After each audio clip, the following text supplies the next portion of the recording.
If you ask any eldest child, you can be assured that he remembers what it was like during those glorious days as an only child. The constant attention and admiration of mom and dad, the doting of aunts, uncles, and grandparents, the certainty that he was the most wonderful, the most adorable, the most special bundle of joy in the whole world, and then a sibling arrives. Not only is parental affection now diverted to this new sticky bundle of drool, but mom and dad are veterans, having learned from the mistakes they made with you.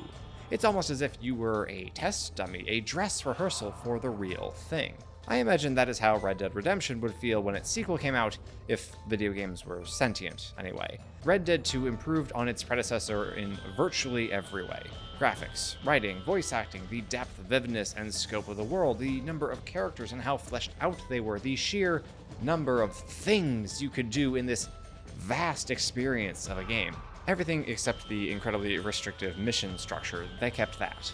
The 2018 game is so massive, so immersive, so groundbreakingly epic that it might make you forget it only succeeded because John Marston and company laid the trail for Arthur Morgan and the Vanderland gang all the way back in 2010. And look, I don't want to discuss Red Dead Redemption only in the light of its prequel, but considering the fact that many people, myself included, only played John's story because we fell in love with Arthur's, I think it's fair to spend just a few moments comparing and contrasting the two. If you boot up the original Red Dead, expecting the same level of character drama as you experienced in Red Dead 2, you will leave disappointed. That's just not what this game is, exactly, and that's okay.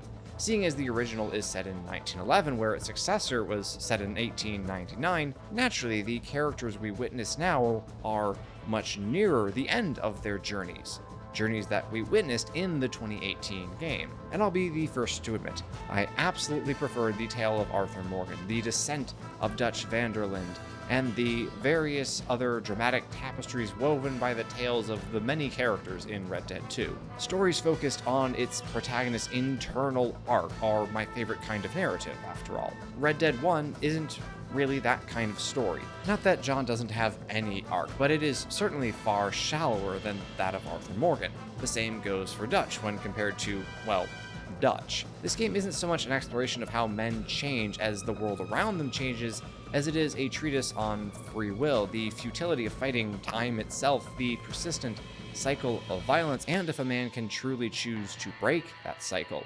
It's only appropriate that a story about a rapidly evolving world is centered around a character who does not change course to swim with the tide, but is instead steady, static, stuck. Yes, I believe stuck is an apt descriptor for our hero, John Marston. Our story begins with John being forced to hunt down a member of his former gang in order to win freedom for his wife and son, who are currently hostages of these mysterious government agents. To use a common idiom, he is caught between a rock and a hard place. He can either walk the path he used to tread, that of violence and bloodshed, or he can consign his family to imprisonment, or worse. Now, to John's credit, he does try to resolve the situation without killing anyone. Bill, I implore you think about this. You implore me? But when that attempt at peace leaves him half dead in the dirt, he resigns himself to settling things the old-fashioned way. But before we examine his journey in full, we ought to ask, what kind of man is John Marston? What are the traits that define him? The scenes we have already covered tell us the first such traits. John is focused and driven. He has what all men greatly desire, and that which, if we don't have, causes us to flounder and fade. A purpose. The fact that he has to fight is regrettable, but at least he knows what he is fighting for. And as the purpose of his family's well-being, their lives, is a very high good indeed, John's dedication to seeing his goal achieved cannot be overstated. He will do whatever is necessary to kill or capture Bill Williamson, appease the government agents, and get his life back. Wife, son, ranch, and all. Now, such pure determination is not unconditionally admirable. After all, a large part of that whatever is, well,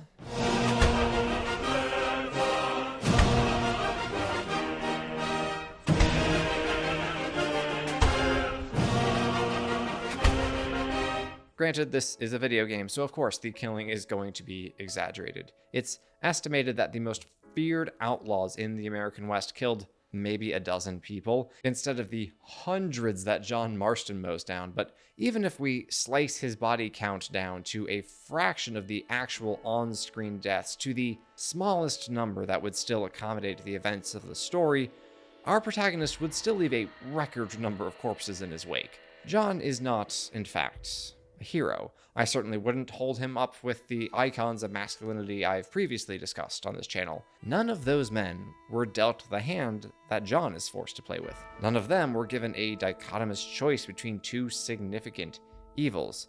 Well, Iroh probably was at some point, but we meet him far later in his character arc. This conundrum into which John has been thrust understandably ignites his considerable ire. I've talked a lot about virtues and vices which men should seek to cultivate and tamp out, respectively, but before now, anger hasn't been a topic I've covered much, and that's a shame. Of all the negative emotions that define the male experience, rage has got to be in hot contention for the top spot. It certainly is a vice that afflicts, perhaps even defines, John Marston. It's the whiskey, sir. It gives me the memory of a newborn babe, as innocent as can be.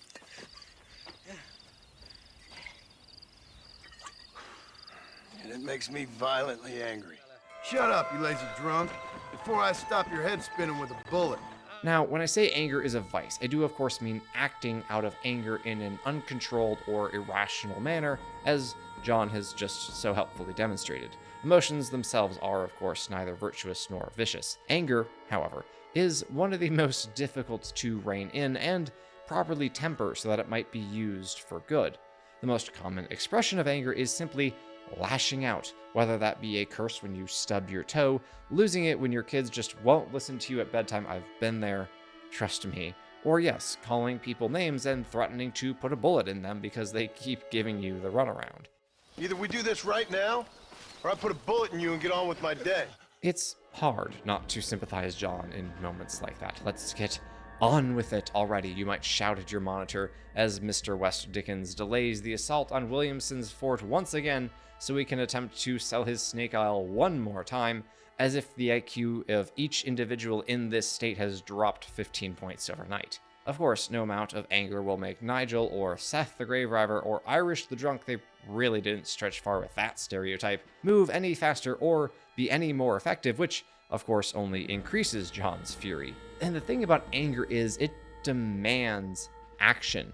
When we are frustrated and irate, we often turn frantic, desperate to do something, anything, needing to let the rage out. This is not necessarily a bad thing. There is such a thing as righteous anger. Injustices abound everywhere we look, and we ought to be angry, but will we control our passion, rein it in, and make decisions with a clear head, or will we feed our fury and be driven by it, acting not out of a sense of justice, but due to our desire for catharsis?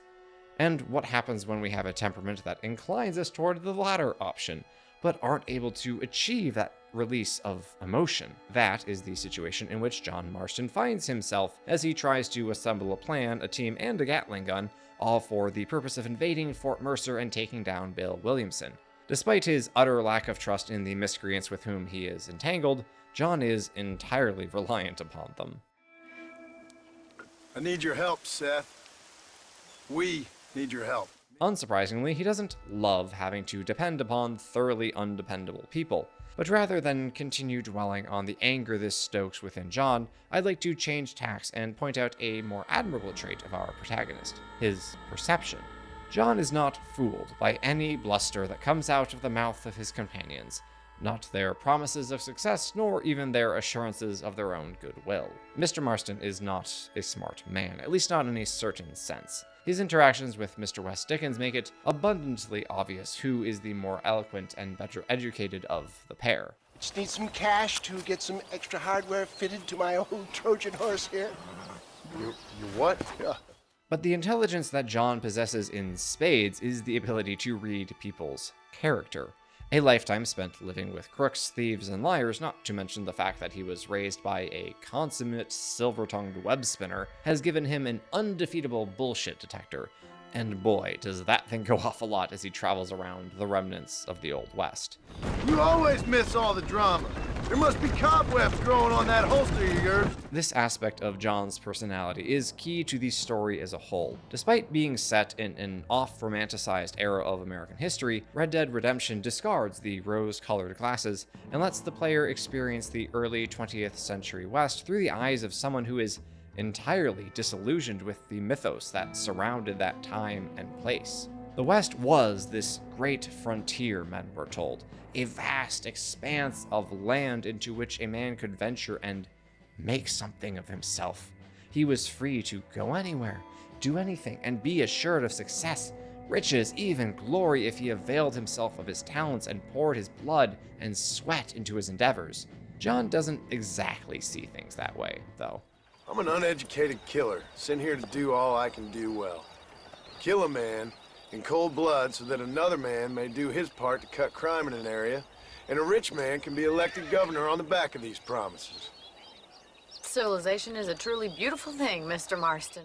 But as much rightful distaste as John expresses for the sad reality of the American frontier, there can be no doubt that he has been, and still is, a willing contributor to that violent history. We already talked about how he kills more people than your average infantry regiment during World War II, but it's also worth noting that violence and threats of violence come quickly and easily to John whenever a situation proves to be less than ideal. Thank you for your kindness, mister. I thought I was dead, man. My kindness is only as good as the bullets you can fetch up for me and your friend Irish. Let me down, and you'll be a dead man. What you are, dear boy, is the man whose life I've saved twice now. A man who sells lies and deceit to unwitting people. A man who, if he doesn't help me, I won't think twice about putting a bullet through his skull, feeding to the vultures myself. The thing is, though, those are largely hollow threats. They might be effective, as Nigel is well aware of John's capacity for violence, having seen it firsthand, but the player knows just as well as John does that he can't actually follow through for fear of losing his wife and son forever. Violence has always been a way of life for John, from fighting for scraps and bed space at the orphanage to blowing open bank vaults with Dutch and the gang. Back in those days, however, he believed he was fighting for an idea, that there was a certain nobility to what they did, that their code set them apart from the vicious, mindless criminal rabble who only ever fought for themselves. He is disabused of that notion now. No longer does he believe in the ideals espoused by Dutch Vanderland. No longer does he have any hope in his own ability to become a better, freer man. Have you ever given up hope altogether? Hope hasn't really entered into it. It's not really something I think about. Oh, John wants to escape, don't get me wrong. He would love to get away from all this mess and return to his ranch alongside Abigail and Jack and live out the rest of his days in relative peace. But there is a difference between running toward and running away from something. In our present story, John is being chased by his past, trying at the behest of his government to wipe the remnants of the Vanderland gang off the face of the earth. All he can do is run, keeping the sins of yesteryear at bay by piling up more bodies. Will this really bring back the life he had built in the wake of the gang's disintegration? Perhaps that is what was promised him, but he barely seems to be able to hope that it will actually come to pass. Rather than envision that happy future, John steels himself and sets his mind to the task at hand because that's all he has the strength to do. He has experienced far too much hardship and loss, including betrayal and abandonment by his adopted family, to put his trust in hope, to have the courage to hope, which is a real shame. Without hope, we aren't much of anything. We're just husks moving wherever the wind may take us. The last trait of John's I'd like to discuss before we move on to the philosophy of the story as a whole is that emptiness of his, or rather his lack of agency, his powerlessness. As we've already noted, the sins of John's past have him trapped, forced into one of life's cruel choices. Of course, he is angry. Of course, he readily threatens violence. Of course, he expresses a lack of hope. His entire life seems to be proof that you cannot escape the fate into which you are born. In his case, one of suffering, loss, and death after meaningless death. Our culture makes a big deal about independence and self-determination, just as it did back then. But the fact of the matter is that the truly self-made man is exceptionally rare, if he exists at all.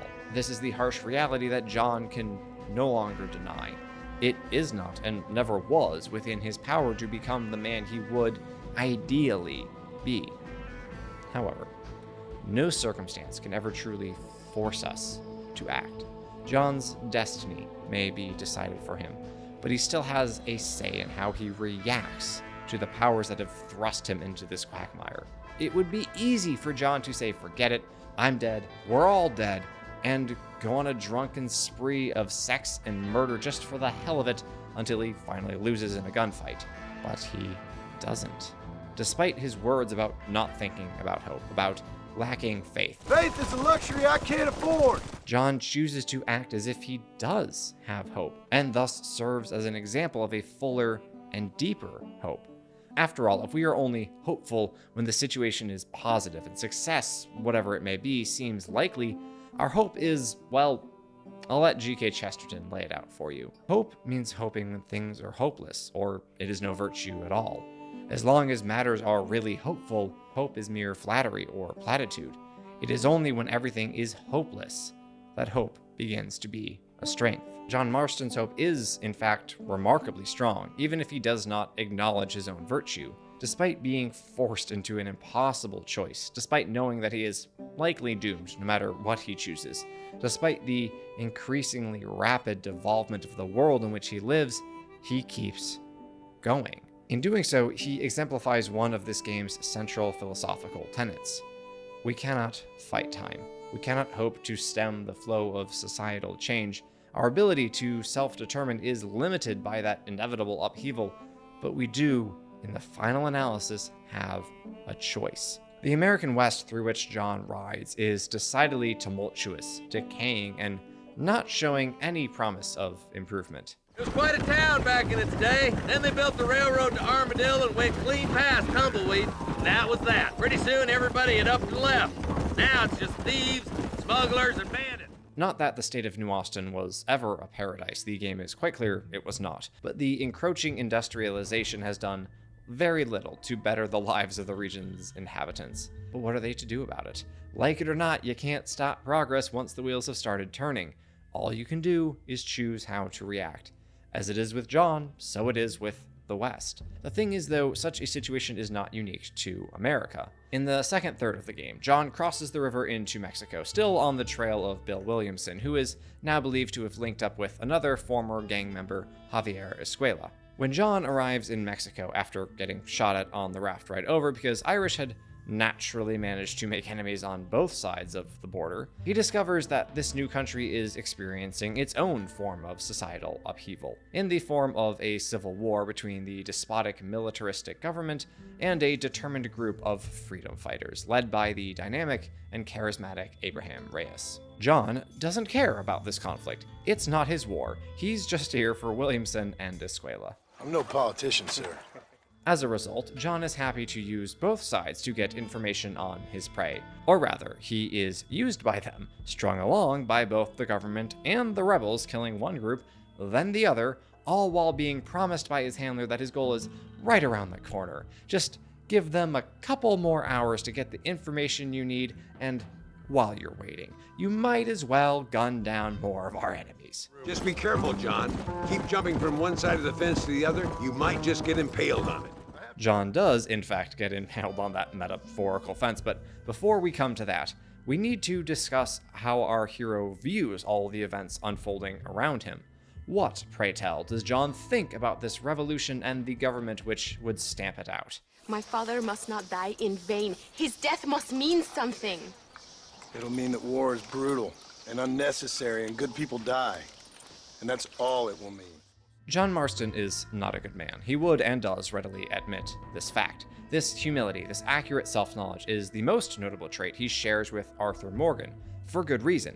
It is necessary if he is to have any hope of redemption. You know, the word in the title of the video game. A man can't very well get better if he doesn't realize how sick he is. And John's perception of his own moral and temperamental ailments is crystal clear. Good actions make you a good man.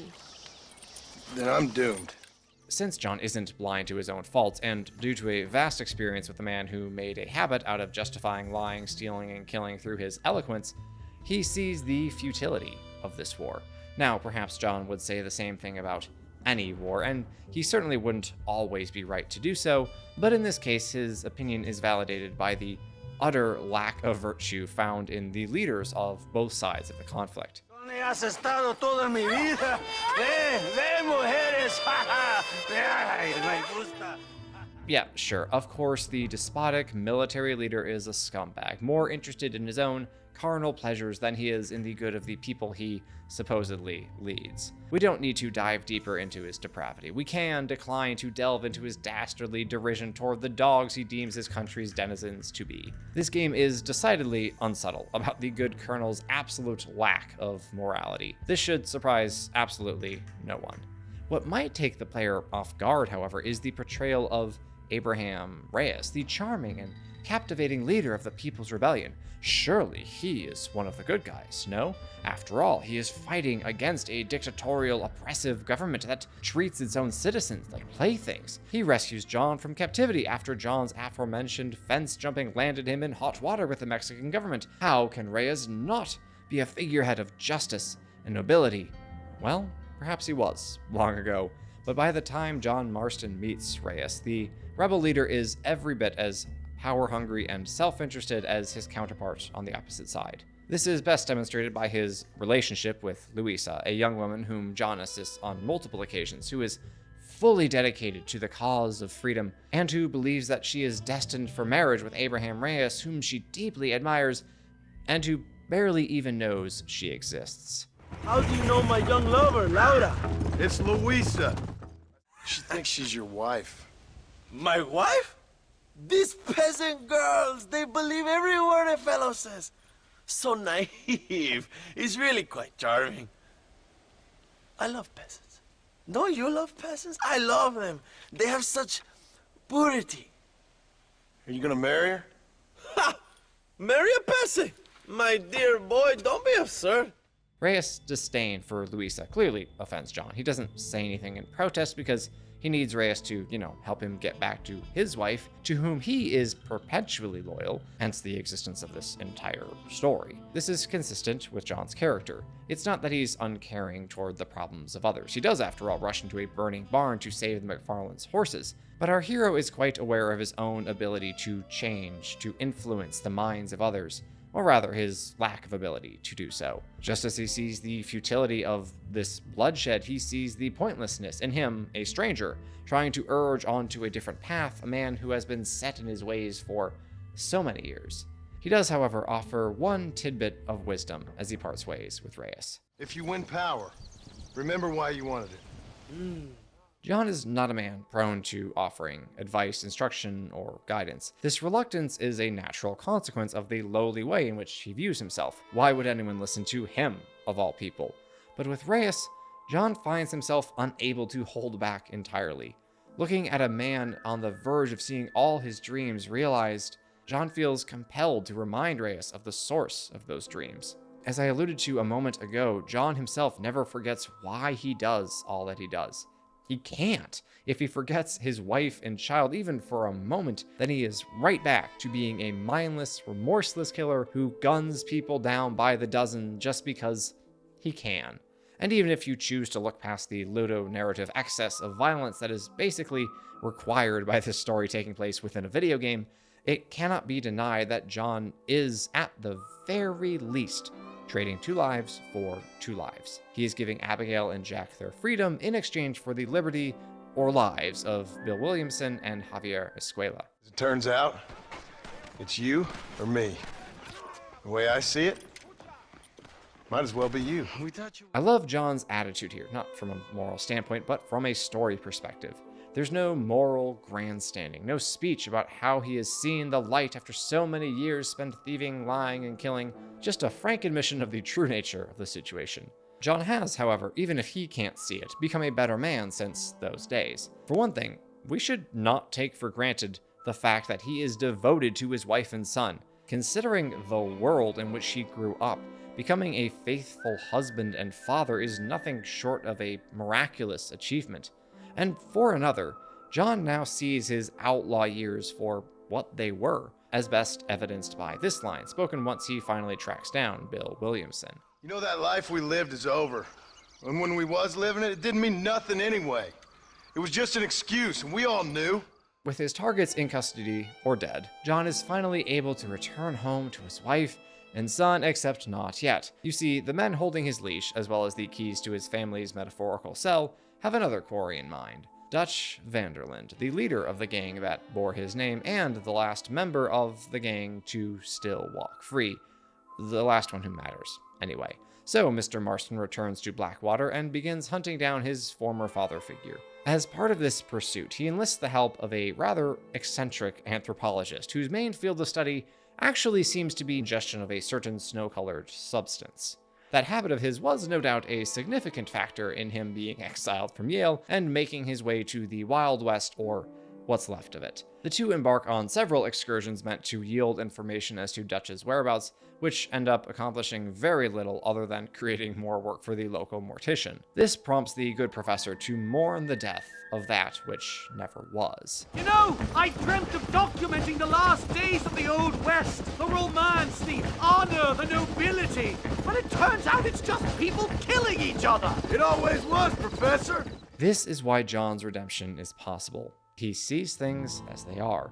He doesn't look on the past with fondness and warmth as if the many banks he robbed were nothing but a group outing with friends, but instead acknowledges the atrocity of his actions. No man can ever find forgiveness or redemption if he does not confess his own wickedness. That ability, more than anything else, is what separates John Marston from Dutch Vanderland. We're fighting for something a bit like you, only we're fighting for an idea, not just for ourselves. Did Dutch truly believe his own lies even as he met his inevitable violent end? He absolutely did look back on days gone by through the lens of nostalgia, romanticizing all their crimes as necessary evils, or even noble acts taken by the weak for the sake of the weaker. Even within the bounds of our story, John repeats the propaganda that Dutch must have regularly used to reassure and thus control his gang. Dutch didn't see us that way. We robbed banks, stole from the rich, and we gave the money to people who needed it more. But when forced to look death square in the face, it seems as though Dutch doesn't quite believe his own lies. He does, however, believe another one. We can't always fight nature, John. We can't fight change. Can't fight gravity. We can't fight nothing. What Dutch espouses here is akin to the philosophical worldview of determinism. A man can only be so free, is limited to a certain number of choices based on his personality, as determined by his parents' own temperaments, his societal situation, and society writ large. He can only be as good as he is allowed to be. And in a story such as Red Dead Redemption, such an outlook is entirely understandable. How could a man such as John Marston not become and remain a cold-blooded killer, given everything we know about his childhood and adolescence? The problem with determinism, however, is that it's hopeless. Adopting such a philosophy of life will never inspire virtue or the desire to do good. Essentially, it's an excuse. I'm not denying the impact that uncontrollable outside factors have on a man's life. I certainly don't think I'd be a better man than John in this circumstance. Quite likely I'd be worse. But saying, oh well, we have no control over our fate, our virtue, or even our choices can't really be anything but an excuse. Even if we believe that determinism in its fullest sense is true, we ought to act as if it is totally false. What do we have to lose? We ought to seek what is good, true, and beautiful in every moment of every day, and pursue it with every ounce of our being. That sounds incredibly difficult, doesn't it? Good. You think it was easy for John to remain faithful to his wife and loyal to his son while he was dragged across 2 different deserts by bad faith actors, all because he had some vain hope that they would help him see his family again? Based on the number of times he threatens to shoot whoever is currently helping him, I think we can quite confidently say it was not an easy task. But he did it, and in doing so, he proves Dutch wrong. John came from nothing. His upbringing was certainly poorer than Dutch's. Silver tongues like Mr. Vanderland's don't spring forth randomly outside the bounds of a schoolhouse, after all. Or at least a library. John was raised by, well, mostly Dutch, making his chances at a normal life that not only allows but encourages the flourishing of virtue seemingly out of reach. Seemingly, but not actually. John does break the cycle. He returns to his ranch, to Abigail, Jack, and Uncle, who is still alive somehow, and begins to rebuild what was broken when the Pinkertons showed up, however many months ago, and forced him into their service. This portion of the game is quite simply wonderful. We got a foreshadowing of ranch life in the early days of the campaign, when John was recuperating after his initial encounter with Bill and helping out on the McFarland ranch. Back then, herding cattle and breaking horses seemed like a distraction, a delay, a job to be done as quickly as possible so we could get back to our mission. Now, these same chores are our purpose. They are what bring John and Jack closer together, slowly beginning to heal the wounds and close the rifts caused by 15 years of John being an imperfect and repeatedly absent father. It's gonna take a while for things to get back to normal. Normal? Was it ever normal? I don't know, but it'll get better, son. I promise. This is the victory which John had fought for. A normal life, a peaceful life, a life spent in the company of loved ones, working with his hands, tilling the earth, caring for the beasts and the crops that would feed and provide for his family. A good life. A life cut short.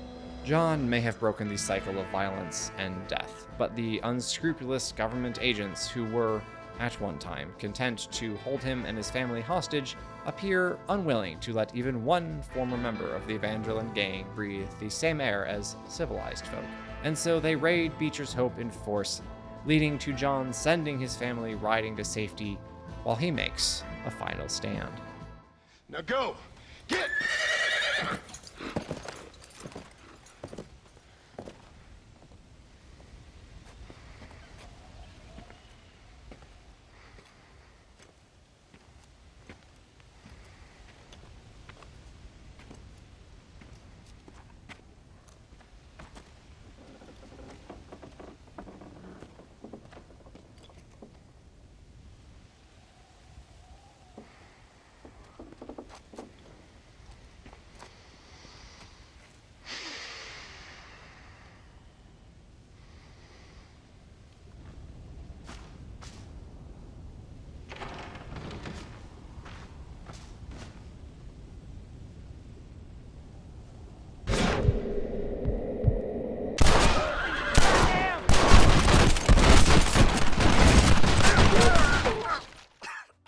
John Marston grew up in a gang where survival was paramount. As we see in Red Dead 2, the Vanderland bunch changes camps repeatedly, seeking always greener pastures and escape from the lawmen that are hot on their heels. The chaos they leave in their wake, burning fields and homes, body-strewn streets, broken and decimated families, is nothing to them.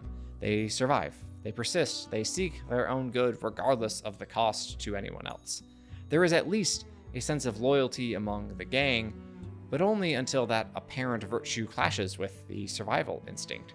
John is left behind not once, but twice. First at the Saint Denis Bank, where he is captured by the Pinkertons, and then again during the game's climactic train robbery, when he is shot by lawmen and left for dead by Dutch and Micah. One might think that, given his experiences with the fragility of loyalty, John might reject the quality altogether, proclaiming it useless bunk only ever professed by egomaniacal con men who wish to maintain control over the simpletons who rob banks on their behalf.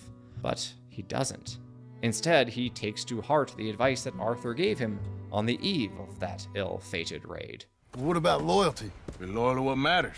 John had been the man who was left behind so that others might survive.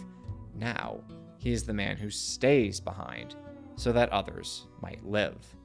Stuck though he may have been in this inescapable cycle of bloodshed, John Marston still had a choice. He could choose survival, or he could choose love. And in the end, it wasn't even a conscious choice. It was an instinctive, immediate decision to get his family to safety, regardless of the cost.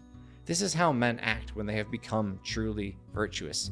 Doing what is right becomes easy, natural, innate. Now, John Marston is hardly a paragon of every virtue. Given his specific upbringing, we can hardly fault him for being a less than model citizen. We could spend hours talking about his faults and flaws, but I think the waning minutes of this video would be better spent reflecting on one simple question. Would we do any better? If we were born into nothing, raised in squalor, trained in deception and violence from a young age, and compelled to swear fealty to a gang of unscrupulous criminals from the time we were able to hold a revolver, would we be able to discover the true meaning of loyalty, of service, of self-sacrifice, of love? It's an impossible question to answer, just as rising above the muck and filth of his background, his nature, as Dutch would say, would seem to be impossible for John. The Pinkertons certainly think so, or they wouldn't be back here blowing the place to smithereens.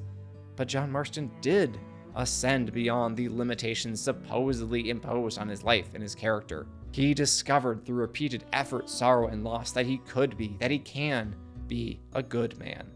A man who lives and dies for those whom he loves.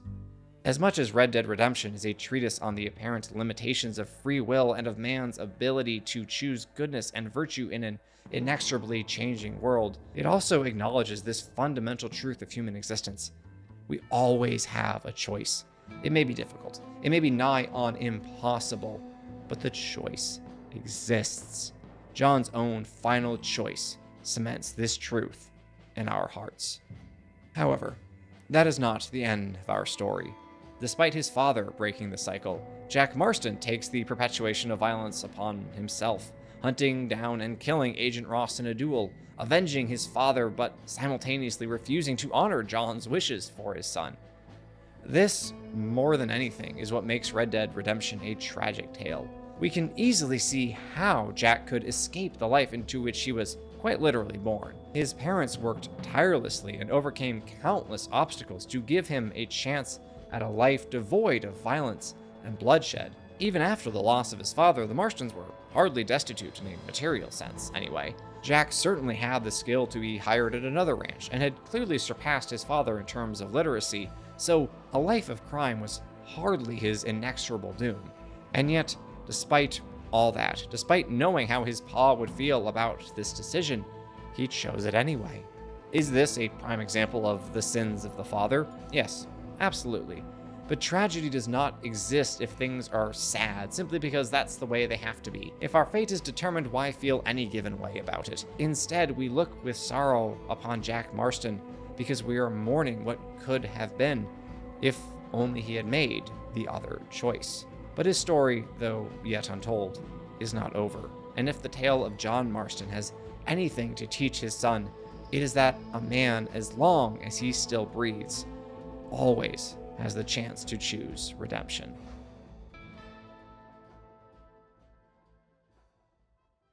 This is why I make these videos. When I first played through Red Dead Redemption, I liked it, but I wasn't terribly impressed by the game and the story. Partly because I played Red Dead 2 first, so of course the 2010 game felt like a step backward, but also it takes time and reflection for good stories to leave their mark. The more I thought about John Marston's tale, the more I liked it. The more I appreciated the little details about his character. They did a wonderful job with him.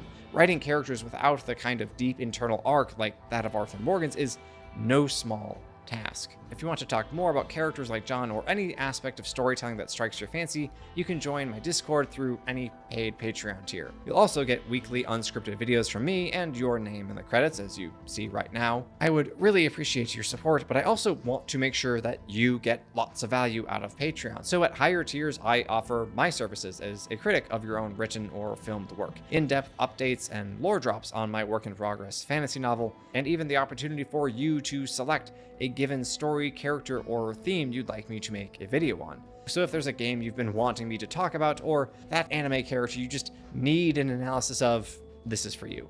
And yes, you did hear that right, I am writing a book. It's been a few years since I last wrote fiction, so doubtless this will not be a smooth and easy process for me. But I have reached the point where I've realized it's time for me to do more than just criticize and analyze. I need to create. If I want more good stories in the world, I should at least try to write one myself. And I think you should too. It's more important now than it ever has been that we refuse to cede our creativity to the machines. But that's a topic for a future video. The link to my Patreon is, of course, in the description. I hope you are able to join, but regardless, thank you for watching all the way to the end of the video. God bless, and I will see you next time.